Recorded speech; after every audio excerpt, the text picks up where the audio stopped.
Que la faveur et la grâce de Dieu soient sur vous encore l'évêque Sidney. Et vous serez avec moi jusqu'au retour de Jésus-Christ de Nazareth. Parce que Dieu me pousse à vous obliger à changer de mentalité, de vie et de vision. Vous savez, si vous n'êtes pas né pour réussir, vous n'allez pas réussir. Mais si on vous a dit que vous ne pouvez pas réussir, vous pouvez réussir parce que vous avez Jésus-Christ dans votre destinée. C'est pourquoi je vous amène à lire avec moi le livre de Exode, le chapitre 2. La Bible dit, un homme de la maison de Lévi allant prendre pour femme une fille de la maison de Lévi. Cette femme fut enceinte et elle mit au monde un fils. Elle vit qu'il était beau et elle le cacha pendant 3 mois. Il est écrit ceci, ne pouvant plus le cacher pendant longtemps, elle prit le bitume, elle prit une caisse et du papyrus qu'elle enduisit autour du bitume et du poids. Et elle mit l'enfant à l'intérieur et elle le déposa au bord du Nil. La sœur de l'enfant se posa à quelque distance pour savoir ce qui arriverait. La Bible dit, la fille du Pharaon descendit se baigner dans le Nil pendant que ses servantes se promenaient au bord du Nil. Elle aperçut la caisse au milieu du Nil. Et la Bible dit, elle poussa ses servantes à aller le prendre. Et il est écrit, elle ouvrit et vit que l'enfant était un petit garçon qui pleurait. Elle voulait l'épargner. Elle dit, c'est un enfant des Hébreux. Oh, il fait pitié. Alléluia. Il fait pitié. Alléluia. Il est beau. Il fait pitié. Alléluia. Le thème de mon message ce matin, si tu sais qui tu sauvais, tu ne lui aurais jamais dit, il fait pitié. Si dans ta famille, on pense que tu fais pitié, laisse-moi te dire au nom de Jéhovah Yamashia, ceux qui t'ont dit, tu fais pitié, verront autre chose arriver dans ta destinée. Parce que tu n'es pas né pour faire pitié. Tu n'es pas né pour faire pitié. Tu n'es pas né pour échouer.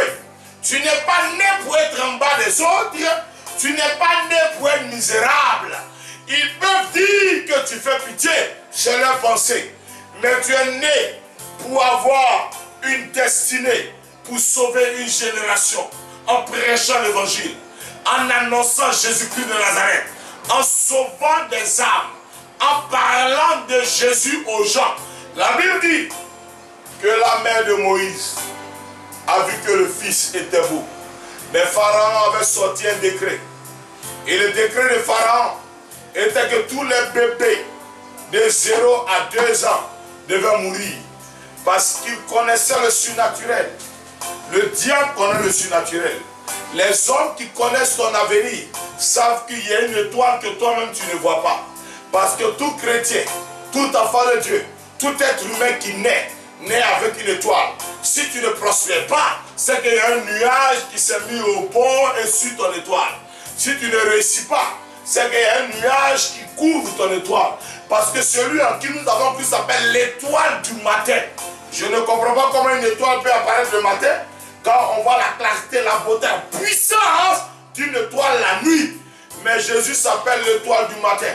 Et la Bible dit en Corinthiens 15, 41 qu'il est écrit que chacun d'entre nous a l'éclat qui lui appartient et chacun d'entre nous doit briller. Il y a ce qu'on appelle l'étoile filante. Elle passe, tout le monde la voit miraculeusement, mais avant de parler, elle est déjà partie. Tu es une étoile, tu as une destinée, tu as un avenir. Personne n'a la capacité d'arrêter ton étoile. Même ton pire ennemi ne peut pas. Parce que de la même manière tu vois le ciel, de la même manière tu vois le soleil, tu vois la lune. Les étoiles sont plus grandes que le ciel, la lune, le soleil, la terre. Mais on ne peut pas les attraper. Le ciel couvre toutes ces choses. Le ciel a la capacité d'englober ces choses. Parce que si tu veux, je te le dis, le ciel est encore plus grand. Mais les étoiles sont implantées par Dieu. Et chacun d'entre nous est une étoiles. C'est pourquoi Joseph a rêvé qu'il a vu des étoiles. C'est pourquoi Dieu a dit à Abraham, comme les étoiles, ta destinée sera nombreuse. Mais Moïse a été mis dans la caisse afin de pouvoir être épargné. Mais écoutez-moi, oh mon Dieu, écoutez-moi, oh Jéhovah, entendez la voix de Dieu. Comment est-ce que vous pouvez m'expliquer que le peuple d'Israël qui est en captivité, qui est en bas, ce qu'on appelle dans le bon français, le meilleur français, en aval, et la princesse qui est en amont, c'est-à-dire en haut, en aval, c'est en bas, elle sort pour se baigner. La mère de Moïse, par la foi, dépose son fils dans le Nil. Si vous regardez bien le documentaire, regardez les chaînes cryptées, les chaînes qui ont de la valeur, les bonnes chaînes, pas les chaînes de pauvres dans nos pays que nous avons. Regardez les chaînes importantes, les chaînes qui font aller loin, surtout les documentaires comme National Geographic et Novo chaînes qui vous montrent les films brésiliens, les films argentins et les films sans avenir qui rendent les femmes, les fiancées bornées dans les nations. Regardez les films et les chaînes qui vous expliquent les documentaires qui ont de l'avenir. Vous allez voir que le Nil regorge de crocodiles, de caïmans. Les crocodiles du Nil font 7 mètres de long. Et ces crocodiles-là vous happent rapidement, mieux que les crocodiles de Yamsokro qui ont mangé le vieux Diko. Écoutez-moi attentivement. Quand vous voyez une mère déposer son fils dans le Nil par la foi, pendant qu'elle le met en bas, oh my God, la Bible dit que le petit qui est dans la caisse remonte pour aller trouver la princesse en haut. Les princes ne sont pas avec les pauvres. Les princes se lavent en haut. Mais comment est-ce que le petit qui est en bas réussit à quitter l'aval pour aller en amont? Non, monsieur, on quitte l'amont pour venir en aval. C'est pourquoi même en français, ils ont réfléchi pour dire aval. Ça avale la saleté du riche. Ça avale là où la princesse se lave. Mais quand tu as une destinée, quand tu quittes en bas, quand tu quittes en bas, tu iras rejoindre les riches en haut. Quand tu quittes en bas, tu iras atteindre les hommes importants en haut. Là où on te mettra en bas, il est écrit qu'il fait sortir le pauvre de la boue. Il le fait sortir du bourbier et il emmène au milieu des grands, au milieu des rois, au milieu des hommes qui ont de la valeur, au milieu des hommes qui ont une destinée. Moïse quitte la valle et va en amont. Les crocodiles sont tellement étonnés de voir une caisse qui quitte en bas pour aller en haut que le manger, ils sentent que c'est un piège. Il y a un plan qui n'est pas normal. Normalement, ils attendent ce qui vient du haut pour pouvoir le dévorer. Si vous regardez les bonnes chaînes, vous allez savoir que le seul poisson qui quitte en bas pour aller en haut, c'est le saumon. C'est pourquoi les ours attendent les poissons en amont. Les crocodiles attendent les poissons en aval. Ils ne sont pas considérés comme des ours. Parce que le saumon a en lui le caviar, il a la graisse, il a tout ce qui a de la valeur. Donc les ours l'attendent pour le manger. Mais les crocodiles, ils attendent tout ce qui va venir du roi, de la princesse. Mais en bas, franchement, c'est les choses déjà consommées. Mais ils voient une caisse qui quitte en bas pour aller en haut. Ils sont convaincus que cette caisse a une destinée. Laisse-moi te dire, ce que le diable a préparé pour toi, ce que Satan a prédestiné, il ne te mangera pas. Il ne pourra pas t'atteindre.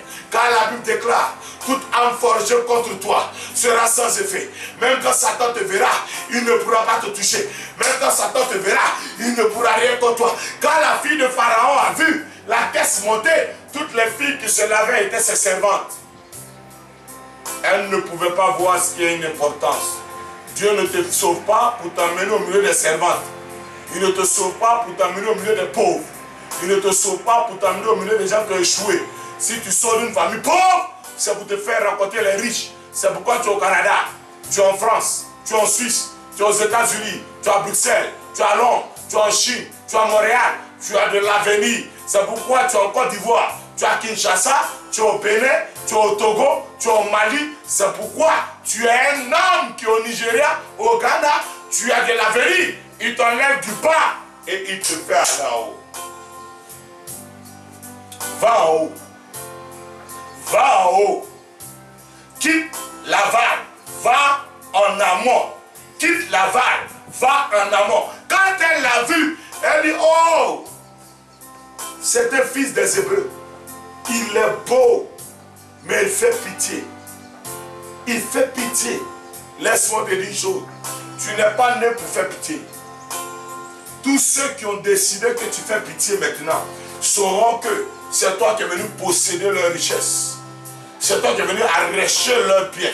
C'est toi qui es venu prendre ce qui appartient au père de cette femme. La fille l'a sauvée. La fille l'a prise dans ses mains. Elle dit, il est mon enfant. Je l'aime. Je crois en lui. Il a une destinée. Il fait pitié. Tu ne fais pas pitié. Tu ne fais pas pitié. Vous tous qui faites pitié dans les pays, dans les villes, dans les églises, Dieu n'est pas avec les gens qui font pitié. Dieu n'a pas pitié. Dieu a compassion. La compassion est différente de la pitié. Tu n'es pas né pour faire pitié. Tu n'es pas né pour qu'on ait pitié de toi. Tu es né pour qu'on te respecte. Tu es né pour qu'on te prenne au sérieux. Tu es né pour savoir que tu as de la valeur.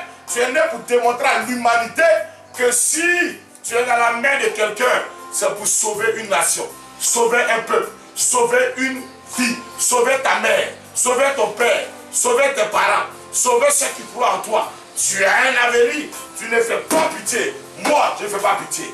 Toi, tu ne fais pas pitié. Tu n'es pas né pour faire pitié. Ceux qui disent que tu fais pitié aujourd'hui, c'est eux-là que tu vas dépouiller. C'est eux-là qui sauront que tu as un avenir. C'est eux-là que tu vas dépasser. C'est eux-là que tu vas montrer devant l'humanité que tu as un avenir. C'est eux qui sauront que tu es né pour régner. Tu es né pour avoir de la valeur. Tu es né pour aller en haut. Tu es né pour avoir la victoire. Tu es né pour gagner. Tu es né pour réussir. Tu es né pour arracher. Tu es né pour s'aimer. Tu es né pour planter. Tu es né pour prendre. Tu ne fais pas pitié. Répète après moi. Je ne fais pas pitié. Je ne suis pas votre camarade. Je ne suis pas en bas de vous. Ce que je traverse aujourd'hui ne veut pas dire que je fais pitié. Ce que je vis aujourd'hui ne veut pas dire que je fais pitié. Peut-être que j'ai eu des problèmes financiers. Peut-être qu'on m'a chassé de ma maison. Peut-être qu'on a coupé mon courant. Peut-être qu'on a coupé mon eau. Mais je ne fais pas pitié. Je ne fais pas pitié. Oh, je ne fais pas pitié. Oui, je ne fais pas pitié. Je ne fais pas pitié. Je refuse de faire pitié. Parce que je suis surnaturel. Je suis en haut. J'ai la victoire. J'ai la victoire. Oui, oui, je ne fais pas pitié. Je suis béni. Vous me voyez quitter l'aval pour aller en amont. C'est la puissance du Saint-Esprit seul qui peut faire quitter un homme de l'aval pour l'amener en amont.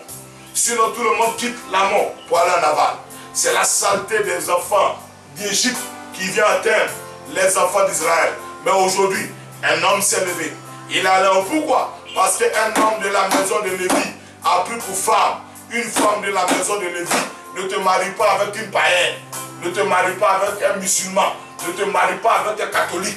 Marie-toi avec un évangélique. Tu es né de nouveau. Vous bourrez les églises parce que vous n'aimez pas la vérité. Vous bourrez les églises parce que vous n'aimez pas qu'on vous dise ce qui vient de Dieu. Tu es un enfant d'Israël. Le verset 1 d'Exode, chapitre 1 déclare: un homme de la maison de Lévi prit pour femme une femme de la maison de Lévi. Si tu es évangélique, tu es charismatique, marié d'évangélique, à cause du manque de foi, vous voulez arranger Dieu, vous voulez vous arranger, vous voulez vous sauver, et vous dites, il va se convertir après. Non! Un enfant peut quitter l'aval pour aller en amont quand ses parents ont une alliance avec Dieu. Je vais m'arrêter là. Je reviendrai sur le mariage. Je reviendrai sur la vie chrétienne sérieuse. Je reviendrai sur la vie chrétienne sincère.